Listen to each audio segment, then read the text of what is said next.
Welcome. Thanks for coming this evening. I wanted to begin by thinking a little bit about what the posthuman is and how it relates to the work of Wang Yuyang, which will be the kind of trajectory of our discussion tonight. So what is the posthuman?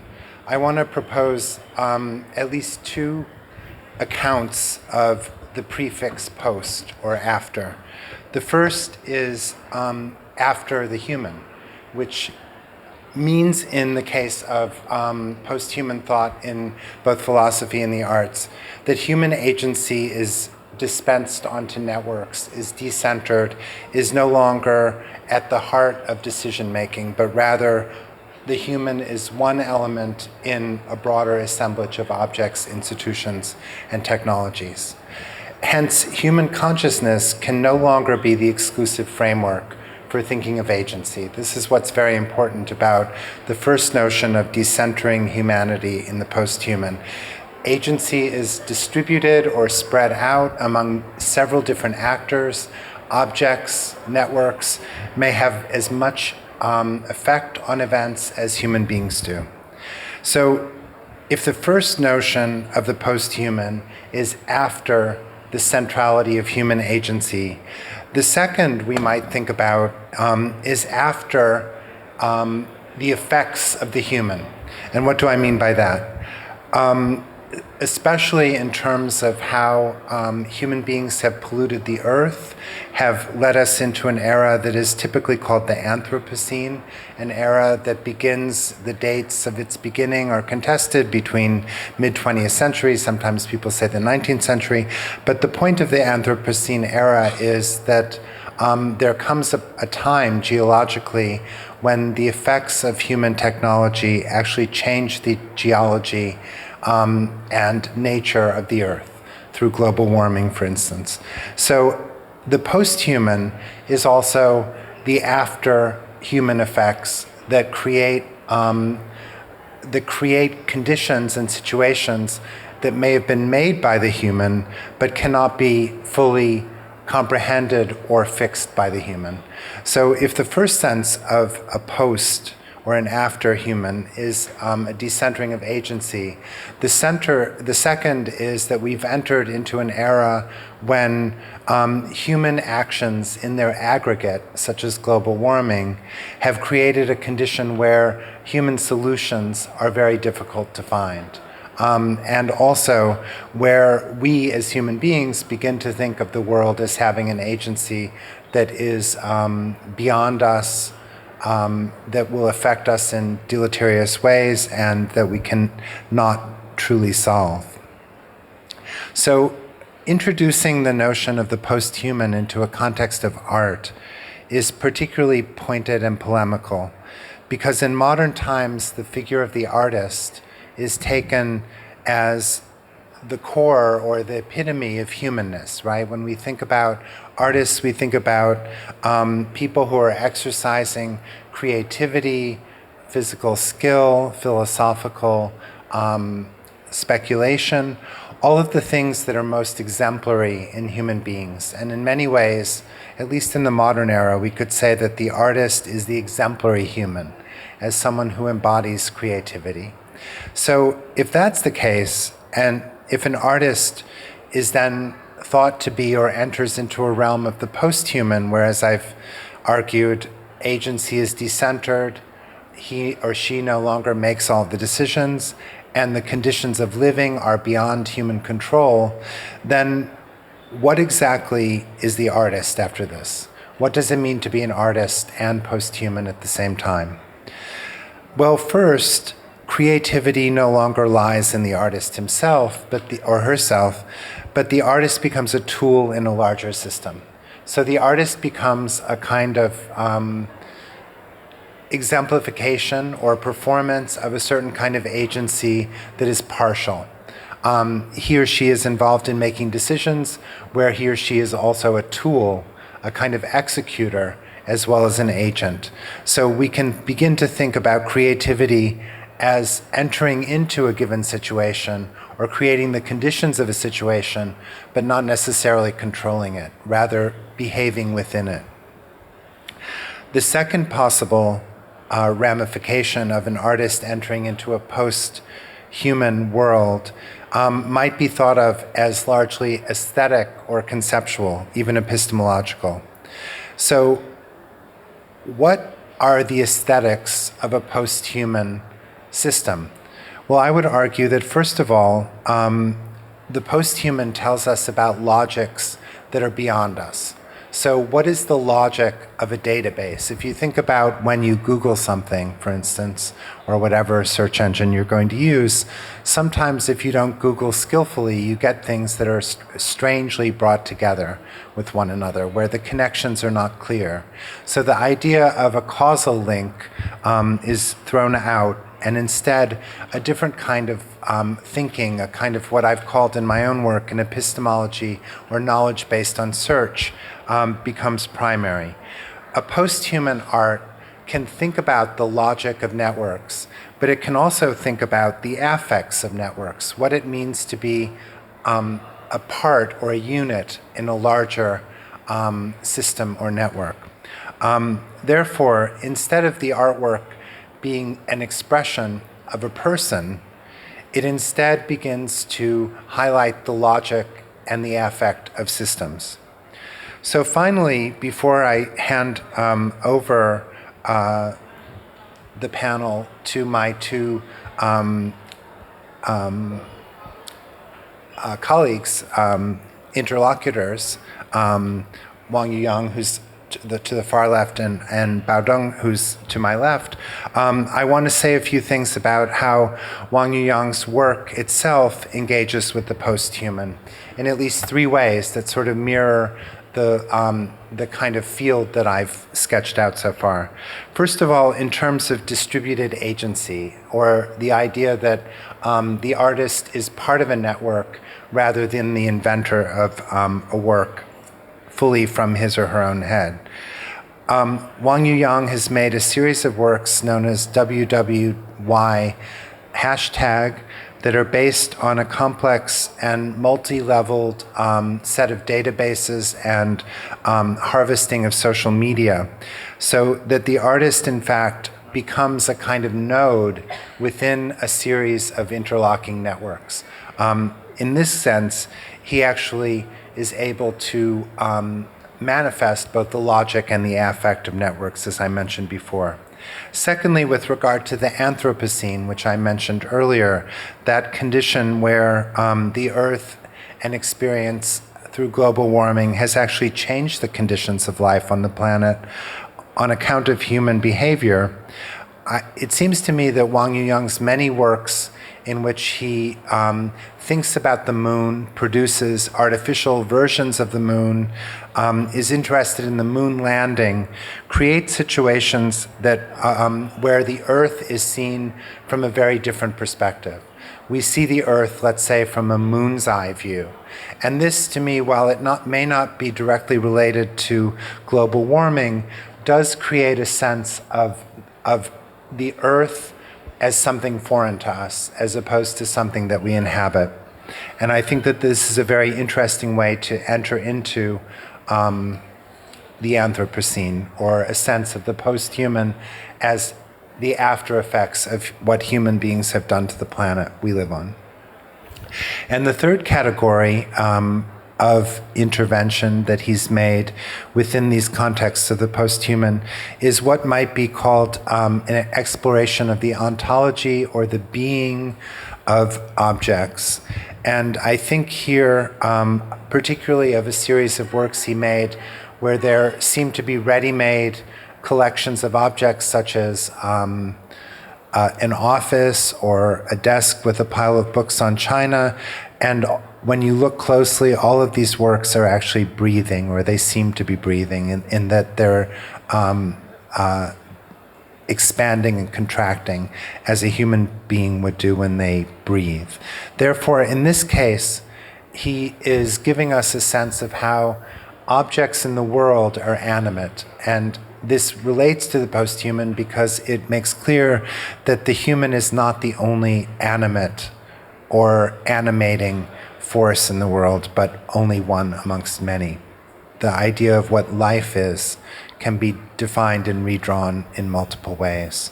So with that, I am going to hand it over to you, Wang Yuyang, to say a few words about your work.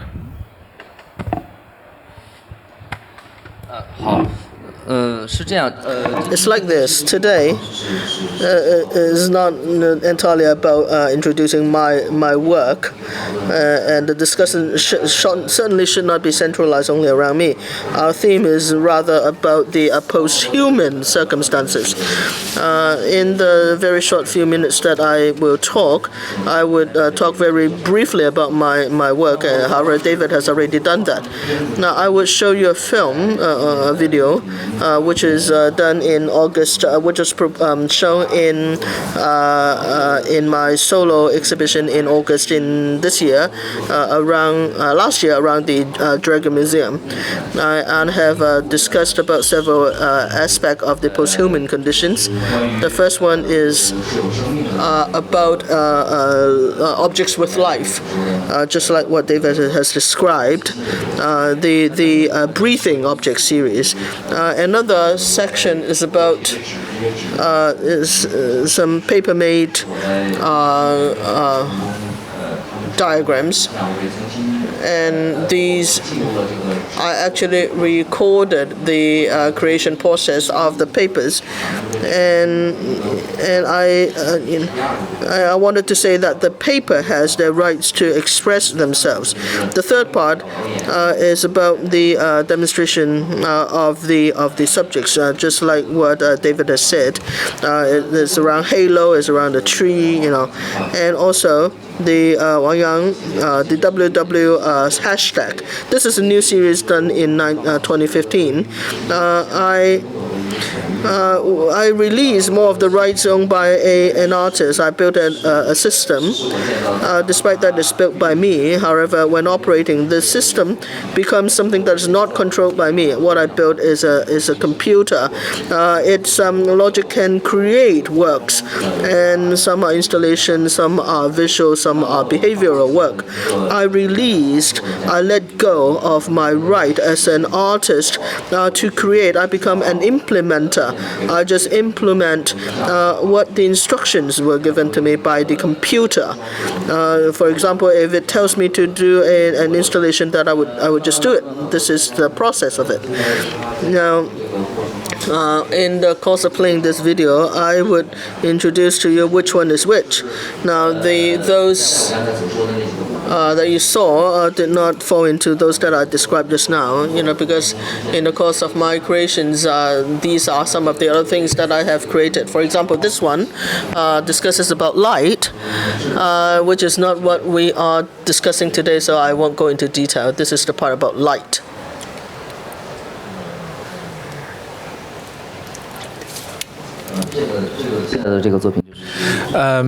This work is the series Breathe that I've told you about earlier.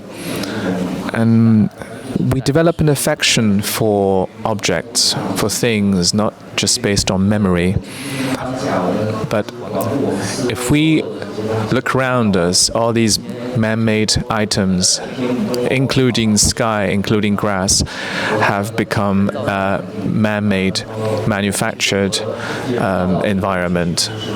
So we actually live in a symbiotic relationship with the things we make. So this www hashtag, all these performances are generated by a computer, including the apparel, including the outfits.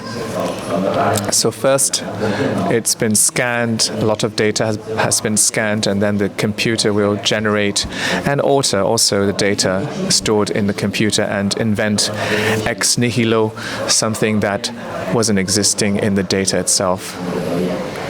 So what you see on the right-hand side is the www hashtag quarter. It's one of the generative work. And you can see the color yellow is a value determined by the computer. This work basically is is composed of different kinds of metal, and the location, exact location of the material itself was also determined by the computer. So the tree, I went about looking for a tree that basically, a live tree that was resembling what the computer had in mind, and then I had to cut it down. So I want to say that the objects have a right to express themselves, and so basically I commissioned a particular kind of paper to be manufactured in Tengchong in Yunnan. So I would make a documentary and then return them back into the form of images on paper. So this is another thing that I told you about earlier, the performance of objects. So the television set that revolves, it's a closed loop, but when or how or if the closed loop is achieved was determined by the computer program itself. This is kind of a work about the relationship between man and object. It's about man spitting in a situation of anger. And this happens between a machine and a human being. And the man's cognitive abilities start to change. A lot of people start to queue up to be spat on by the machine. So all the movements in this object have been generated and arranged by the computer program itself. So once everyone goes to look at the object, sees different movements because the movements keep changing. Sometimes there are patterns that you can detect. Other cases you really can't. So it's basically an overlap of order and orderlessness. So my work, www.Wang Yuyang, I'm basically trying to reflect on our contemporary life. We have basically fabricated so many things. We believe that we can control things that we have made. We believe we can control our phones, our computers. It's how it is intended to be. But once they become manufactured, things start to change, and I believe that objects were imbued with certain life. I think cell phones have already controlled our life, and so have TV sets, rather, against what their inventors have intended. So their invention has basically marked the kind of our transition from barbarians to civilized men. So once they were invented, once they're in individual spaces, independent spaces, and they kind of get into a state which I would like to discuss with my works. So I think I've covered all of them. Great, thank you. Before we move on, let me just ask a few questions. First, I was really struck by when you said that objects have a right to express themselves. Why do you think they have a right to express themselves? It's an interesting term, right. Yes, just as I have said, the work about paper, it is a series. It's not just involving the medium of paper. It also includes tape, also film, and all such media.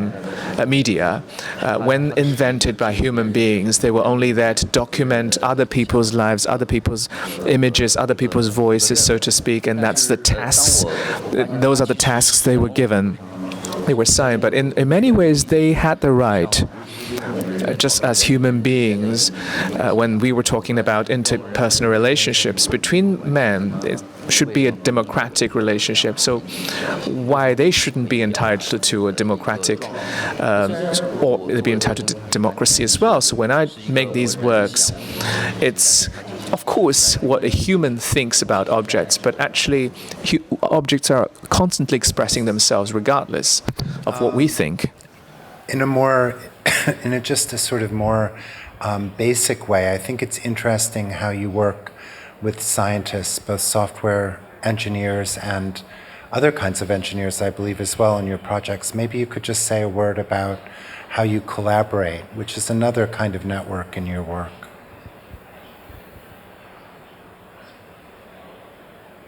In fact, a collaboration with scientists, with programmers, we cancel out all our perceived or assumed subjective attitudes. So when we start to collaborate on the project www.Wang so it was preceded by a lot of other projects like the Untitled series, the Dictionary series. So from between 2012 and 2015, when they were conceived, they were actually conceived in the year 2011. So we would talk a lot about people in science and technology who were not involved in art, how I could extricate myself from that relationship whereby I would impose my own subjectivity on the objects. So from these conversations, a lot of interesting points arose. And there's a little delay. That's why when we're hearing the translation.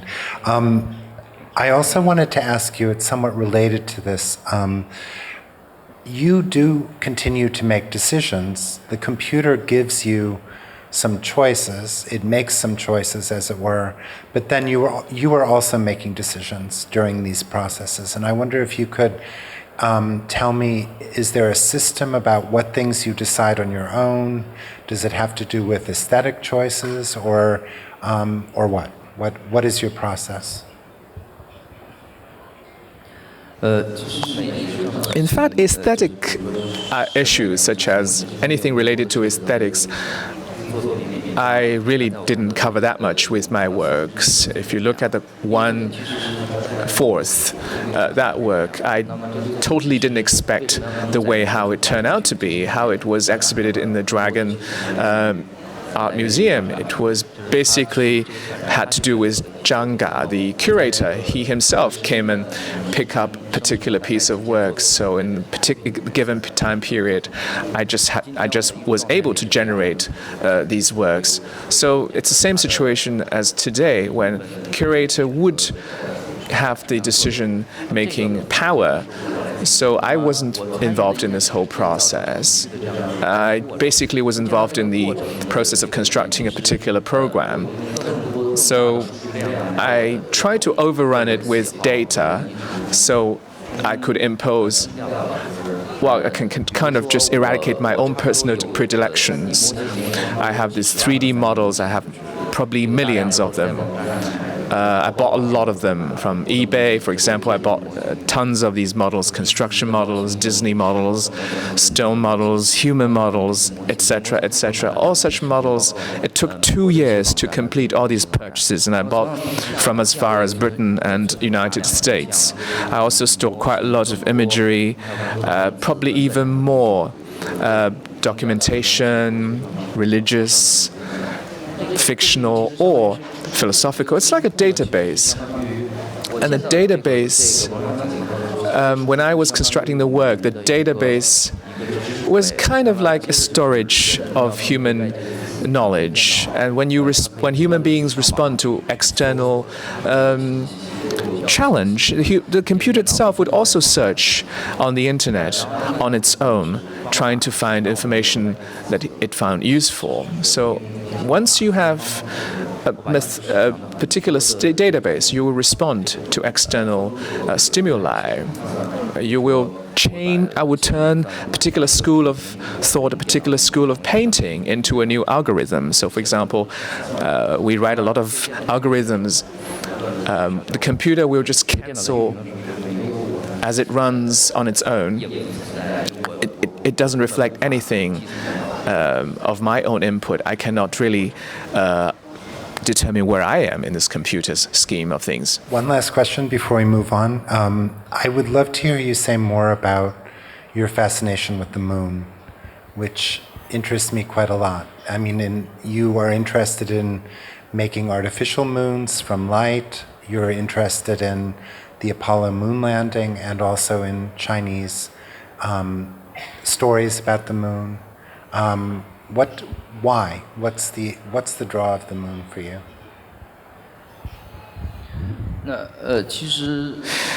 In fact, my obsession, my fascination with the moon comes from the kind of displacement in the system, in my knowledge system. When you were a young person in kindergarten, you were told about your education through your parents. The moon, you learned, is mythological. It's inhabited by very unexpected things or beautiful things, such as the goddess Chang'e or the jade rabbit, etc., etc. But once you go to school, everybody thinks it's knowledge. Everybody thinks all these things that you learn from school is knowledge. They would tell you Americans were able to launch a rocket and then fly into the moon. So all these fascination with the moon is utterly destroyed. You see all the black stones, it's colorless, etc., etc. So it was a shattering experience. So it's kind of a paradox for me as well. I started to doubt that things that happened to me were real, what were not. So I tried to simulate the video of Apollo launch, and I'm just trying to use that to question human activity and also the artificial moon, etc., and humans hankering after light. It's also kind of a retort to that kind of reality. So in that process, I would say I derived my inspiration from the works that come after. I started to doubt human being, I started to doubt human history, I decided to build something. And my rationale was that any authority's claim on things could be reasonably questioned, and we must question them. And in the meantime, when they recount those things, you should also listen to the logic that are sometimes very provocative. So I think objects have a right to express themselves. Therefore, I must construct something that I see fit for the world to express itself. So that's how actually I came about doing the works. Thank you. Bao Dong. I would like to start with a very common scenario in science fiction when AI, artificial intelligence, became completely intelligent. And the first thing they will ask for is to attain equal rights with human beings. So when we discuss the relationship between men and objects, actually objects are imitating human beings. So in this sense, I think Wang Yuyang's work, Breathe, is such a thing. Basically, he manufactures a lot of books that are really, really breathing and living. But would the books absolutely willing to do that? So the whole post-human era, is it about things becoming more like men, or the other one, or vice versa? So since men were able to control nature, it was also a process characterized by the sort of reverse control imposed by nature on human beings. An American scholar, I forgot who, the most successful species in the world, apart from human being, there's also cats, also wheat, also maize, etc., etc. So human success actually induced their success, and you can say, even turn it on its head. If without human beings, they are just common species like maize in the valleys of the Americas, but now it's one of the most successful species, and same can be applied to the dog, to the cat. So our relationship with objects. In fact, when Wang Yuyang in his work about the piece of paper, when we see a piece of paper, it's just a piece of paper, no more, no less. But the whole process it implies, I think, in the end, what Wang Yuyang is concerned about is to lower the perspective of human being to that of the object. Then the object ceases to become just an instrument and it attains a certain subjectivity. So under different circumstances, the objects have different the subjectivity has different representations, different manifestations. So he's trying to push the object to a more abstract level. So in his www hashtag project, object is already ontology-less. It has become information itself. It has become algorithm. It doesn't need a body to exist. So in that sense,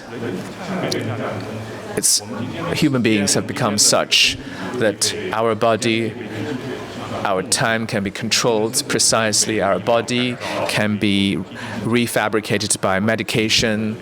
Genes can be modified, can be cloned. Molecular biology, for example. So what man faces today, they're trying to build something that can replace its own intelligence. For example, the game between AlphaGo and Lee Sedol. It's been a very, very important event in the last couple of days. So Wang Yuyang's works, for me, the most important thing about his stuff is that is not trying to express any attitude towards an object, but rather the process, the working process itself is presenting a fact, not trying to present a literary metaphor. He's trying to present a fact. He reveals, exposes the algorithm, the program. He's exposing things that are already happening that we just weren't aware of. I think David's question was very, very apt. When the program was trying to implement all these very complicated things, how did you make your decision process? How did you make decisions? Wang Yuyang's answer was also very apt. I make certain decisions. And the budget, for example, the logistic possibilities, you are all confined by these things. So basically the objective conditions decided that it was apt for you to choose certain things rather than others. So I remember I saw something, there was a combination of train and an aeroplane. I think it's difficult to realize in an exhibition, for example, because of budget concerns. So in the end, when man is basically embroiled in all these relationships, so man actually loses out in its subjectivity, and this has happened since long time ago. I think since agriculture, since men became aware of their own subjectivity, since when they realized they were in control of their world. Actually, it became a very inextricable relationship between man and nature, between man and objects. So, as I see it, Wang Yuyang's work and today's, it's kind of a revealing, disclosing work. I'm not trying to express something. And his work is not trying to give an expression to a particular thought, particular idea. I think it's just a particular state that he wants to, postmodernism wants to reveal, to disclose. So when we're discussing about posthuman, we're not talking about art must depend on a theory to explain itself. We're just talking about the practice of contemporary artists is. David, as a theoretical researcher, he liked to very systematically and logically illustrate the idea. However, for Wang Yuyang, it's just a realization that this work is. Our feeling for those are different. I think this is the key issue, rather, the key question. Okay, thanks very much. I want to bring out, I have a couple of questions for you before we move to the audience, and also to underline some of the things I think you said that were important and interesting that hadn't come up yet. One, especially, I think you said that we're talking about a process where objects are becoming human, but also humans are becoming objects. I think that that is an important two-way process here that maybe hadn't been emphasized enough, and I think you're right about that. And then you were talking about information and whether, do you think that the becoming information of both humans and objects is central to what we're talking about here? How we're both people and things, we're DNA codes, objects are, ASCII codes or whatever. 对，实际上从基因学的角度来看， Well, from business operations, from genealogy, we assume that the oncology does not exist. And with Darwinism, categorization also does not exist. If we like to categorize objects, and if life is formed by genes, then genes is about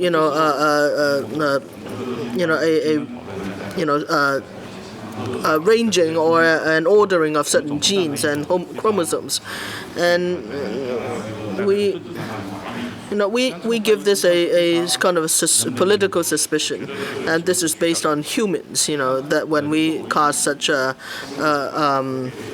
question, I think life, or the relationship between the life and the lifeless is not as big as we would think. So I think from a certain perspective, we are standing at a more basic level to when we look at this. Yeah, I think that's very interesting, and it puts me in mind of all the work that Michel Foucault has done, for instance, on how really the border between life and whatever we want to call it, non-life, object status is actually quite complex and culturally specific. But let me ask you one more question before we move to the audience. Can you put both this idea of the posthuman and the work of Wang Yuyang more specifically into a broader context of art production in contemporary China? Or how do you see this practice as belonging to a set of tendencies, or is it outside the mainstream, etc.? 从这个 If you look at this theoretically, posthuman conditions actually has just started as a theoretical hotspot. Some are, some philosophers are translating, Western work. However, this is not something that people particularly focuses on, because in China, China's industrialization has not yet completed. People are not yet up to the stage when they have to feel that they have to rethink and revisit the ideas. Now, this is the modern criticism. This is one kind of modern criticism. However, this phase, China is not entirely completed as yet. So this topic is basically discussed only in the academia for the layman. For example, people would understand through intellectual intelligence that this may be a possible idea. However, for Wang Yuyang, his respect for things, is not a result of theoretical studies in China. At the very beginning, when Wang Yuyang started to show his respect for things, for objects, I think he is. This is an inspiration from former generation of artists. They emphasize a lot of. They actually criticize humanism. Their artwork they see as a political criticism, though that would be the mainstream, such as Ai Weiwei. But we must realize that in Ai Weiwei's work, he actually shows a lot of respect to things, to objects. However, he felt that he must symbolize the objects and give it a political meaning. However, for generations of artists like Wang Yuyang, they wanted to do away with this attitude. They wanted to break through and to just present objects as objects and directly, communicate with objects. Now, this is a kind of breakthrough that they're trying to do. For example, with Wang Yuyang, the most interesting I found was that the light. He said this is not really lighted, but I think it's intrinsically related to the theme today. He said, well, he used flashes on the monitor in order to radiate a curve that he just draw randomly, because through the computation of the computer, it is generated. It is represented by various flashes through the monitor. I think this is a very conceptual work. This thing does not exist, in reality. It is just this kind of brainwave. So he is turning a human into something of a non-conscious matter. It is just a conditional responding, conditional, classical conditioning type of a stuff. So he is no longer criticizing or expressing or depicting humans. However, on the other hand, we know that all of these. We need to understand, how Wang Yuyang did all this. Wang, he decided to allow these logarithms to make decisions for him. He releases his right to make decisions. So Wang Yuyang has been replaced by his hashtags. This is just like the relationship between rice and man. It's interrelated. I think so. Great, thanks a lot. So we have about, I think, 10 minutes or so. So are there questions from the audience? Over here, on the right.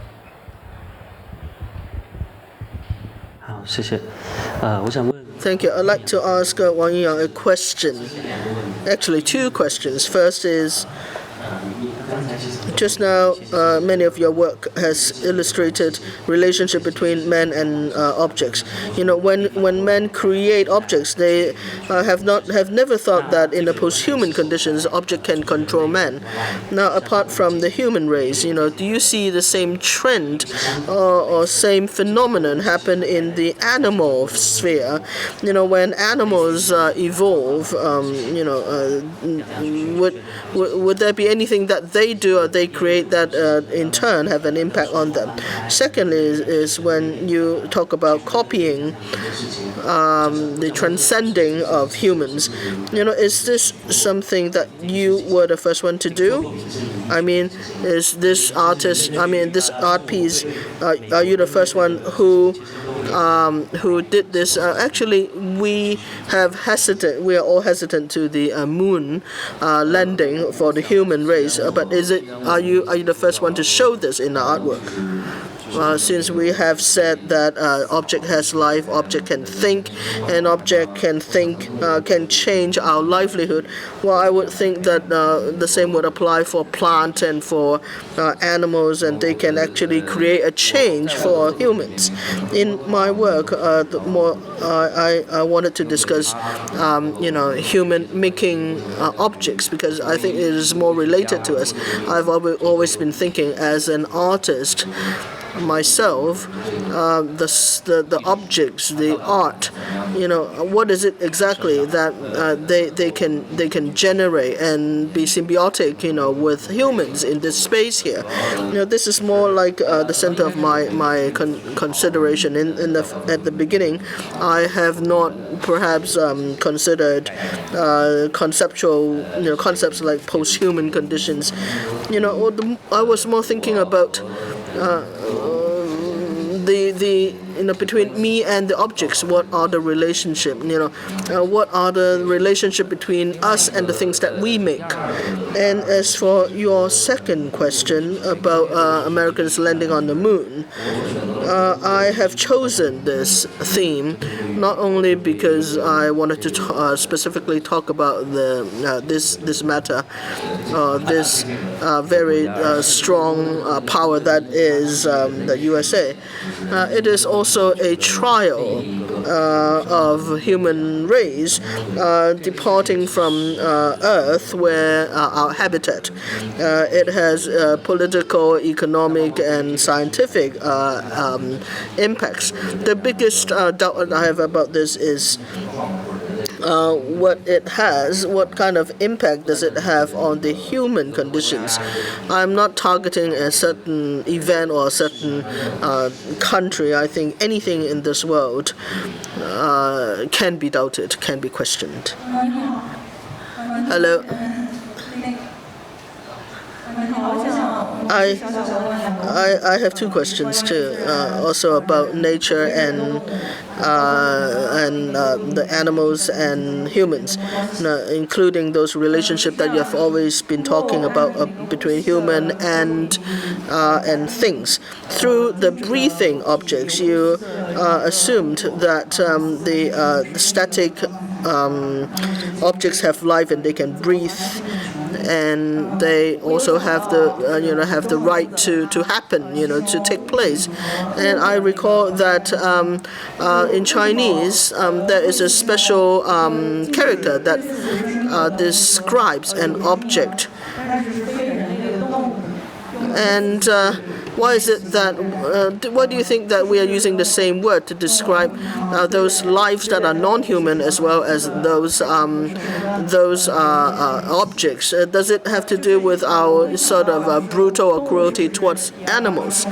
Now, should we also give democracy to animals? And also, when we treat our attitude towards nature, because everything comes from nature, should we give them more rights and more considerations? And the first question is: have you ever considered the relationship between nature, man, non-human life, as well as objects, and also with artists like us, our care for the community, our care for all kinds of species that are non-human? What is it that we can do? Thank you.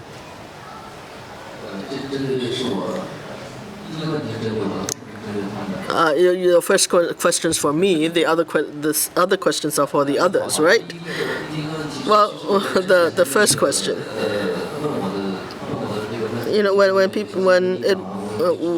I think I have already answered, in a previous similar question.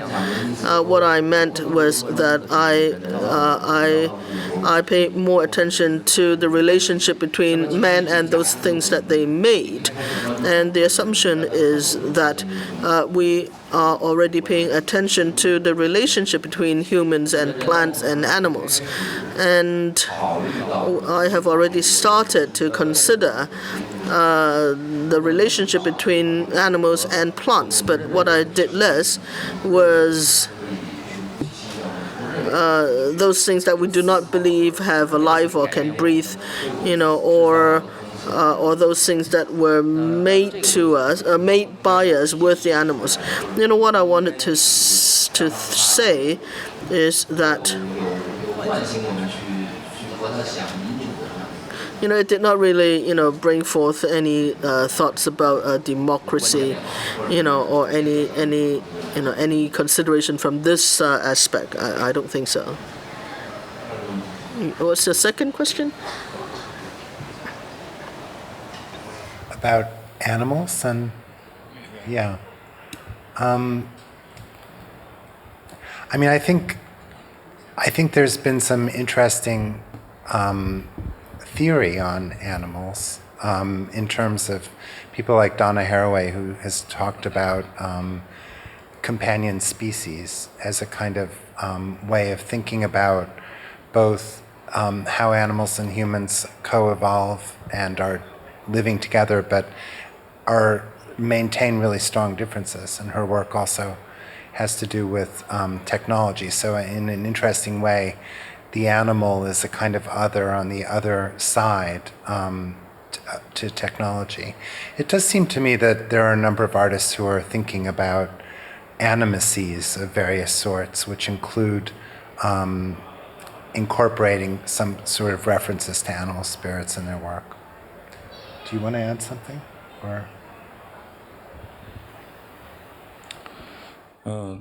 实际上，对于动物，因为我们 Well, 总是 for 站在一个人的角 animals, 度来看 well, 的， we always look at animals from the human perspective, or make any and we make requirements, for animals, looking at it from a human perspective, and that's what we call a animal rights is such a thing.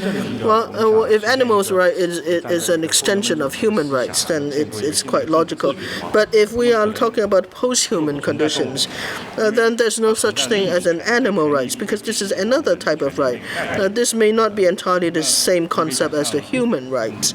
You can imagine that, in a scientific movie, fiction, for example, human habits are entirely break up by animals.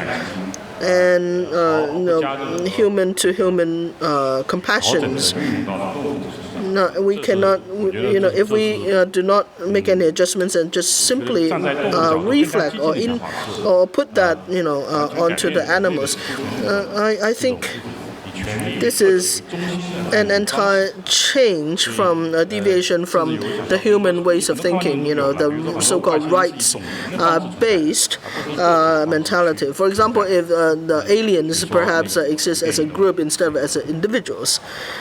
In one film, I can't recall what the name was.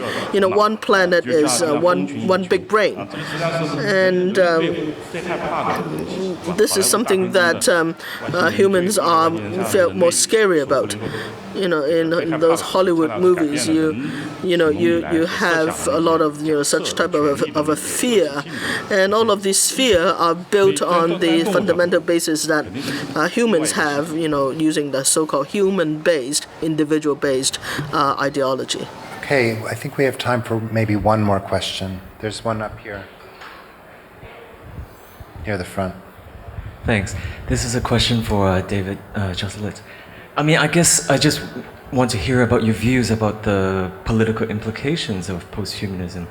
I think it seems to me like when you take in all these like animals and objects, I don't think we can talk about rights in the same way at all. And a lot of our discourse, I think in the West at least, is based on these notions of rights and like advocacy. So I just want to see like how we can see possibilities in that, and how we can avoid a very conservative techno-utopianism. Yeah, that's a great question. I think that I would not necessarily approach politics around the posthuman through the notion of rights, though I think it's interesting as a claim, especially because legal claims seem to be such an important realm for claim making in general.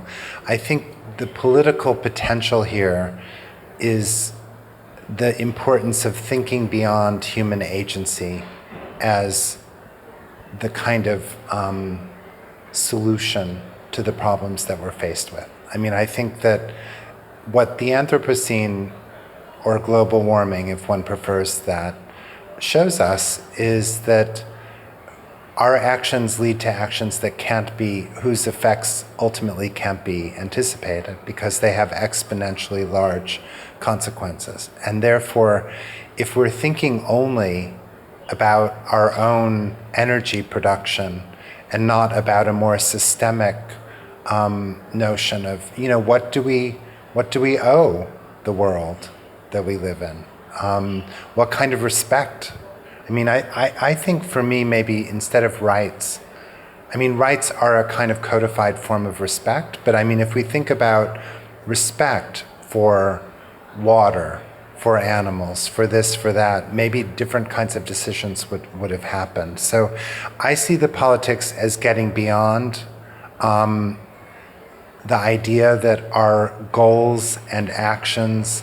So our time is basically up, but I'll just finish by saying I think that for me, what's most interesting about these new materialisms or post-human thoughts is to really think outside of a human-centered framework.